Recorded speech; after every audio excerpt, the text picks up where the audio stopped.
Oduu gaddaa.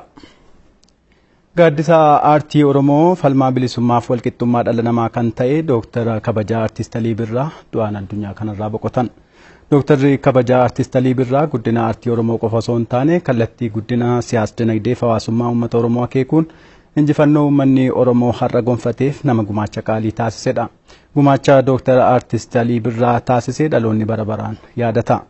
Dooktar Kabajaa Artiist Alii Birraa nama aartiif amanamee uummataaf jiraate waan ta'eef sirboonni isaa Itoophiyaa biratti sadarkaa idil addunyaatti ammoo dinqisiifannaa guddaa argachuu danda'aniiru. Mootummaan naannoo Oromiyaa Dooktar Kabajaa Artiist Alii Birraaf jannata uummata Oromoo dinqisiifattootaaf maatii isaatiif ammoo jajjabina hawwaa sirna gaggeessaa goota tokko raawwachuudhaaf koreen biiroo aadaa fi turizimii Oromiyaan hoogganamu hojiitti galee jiraachuu biiroon koominikeeshinii mootummaa Oromiyaa ibseera. OBN's boqochuu Dooktar Kabajaa